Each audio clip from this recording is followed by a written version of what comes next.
What if man wasn't at the top of the food chain? What if we were subservient to higher life forms and kept in cages like animals?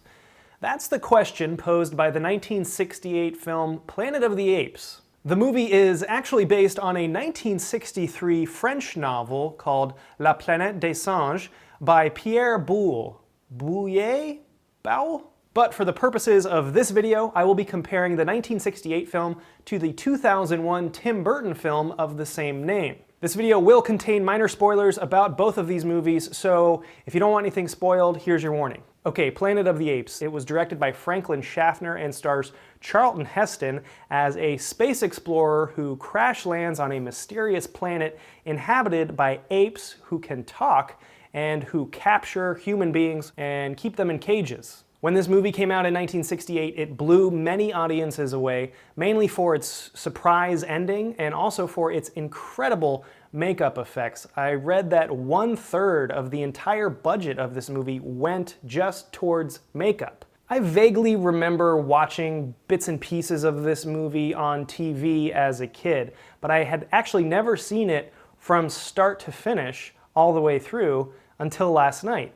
And I gotta say, I liked it more than I thought I would.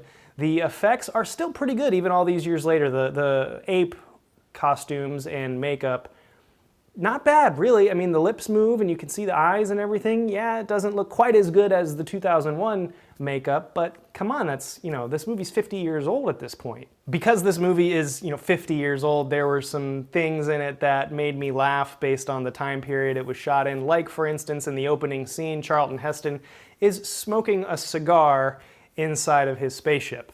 I really like Charlton Heston as an actor. I think he did a fine job in this, except for this one really weird scene.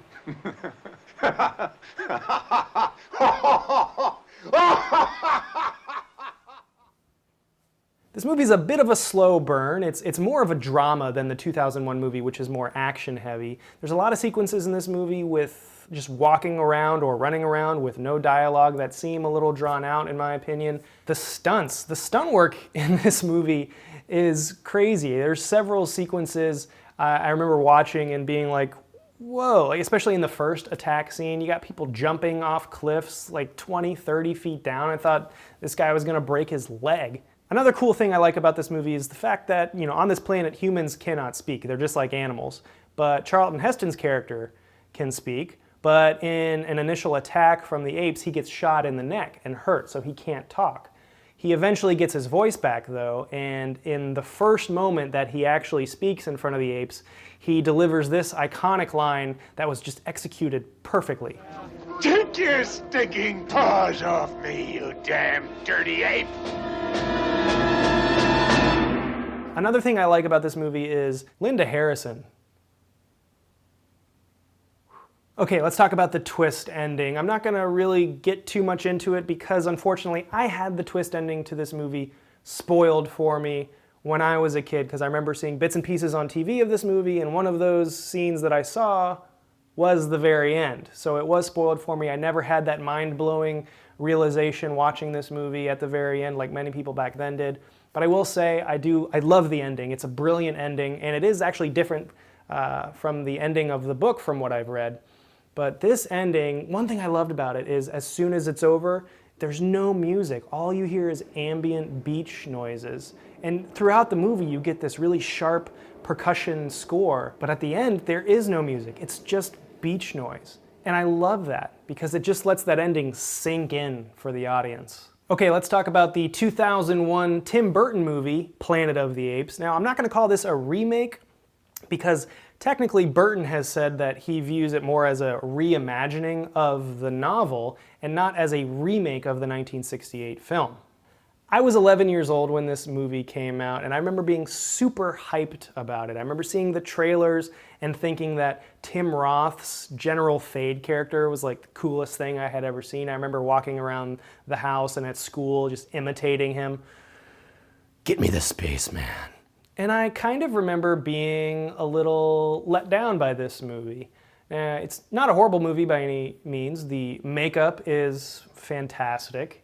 A big difference between this version and the original movie is that in this one, human beings are kept as servants and pets to the apes, and they can actually talk, although it seems like they don't talk much for whatever reason. This movie has some great callbacks to the original movie, like this line from Michael Clarke Duncan's character. Take your stinking hands off me, you damn dirty human!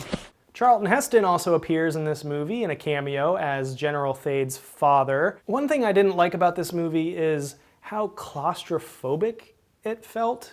I could just tell that it was all filmed on a tight studio set, and the original movie had these big, beautiful wide shots of the landscape and the planet that they're on, and you don't get any of that in this movie. Also, the big final battle in this movie, yeah, sure, let's have a big battle at the climax of the movie that, is completely covered in dust. Great idea. One thing that this movie gets a lot of criticism for is its ending. It tried to do a twist ending like the original movie did. Mark Wahlberg's character makes his way back to Earth, which I actually read is closer to the ending of the book than the '68 film's ending was. Anyway, he makes his way back to his Earth and realizes that it's now inhabited by apes. And I just thought it was a lame attempt. Tim Burton has said that he kind of did that so it could leave open the possibility of a sequel in case the studio wanted to make a sequel. But I think even Tim Roth said that he didn't understand the ending to this movie, and I've thought about it several times, and I guess there's some wormhole, alternate dimension realities things going on maybe, but yeah, I don't know. The ending, just not as good as that original '68 film's ending. All right, well, there you have it. I liked both of these movies. I really did. I don't love the 2001 film by any means. I think I love the 1968 film. And so I'll say that I liked that one better. Okay, what do you think? I want to hear from you. If you've seen these movies, comment below and give me your thoughts. And stay tuned for more videos soon. My next video will be a Jurassic Park review, the book versus the movie. I'm really excited for that one. And if you like this video, please click like and subscribe to my channel and click the bell. See you later.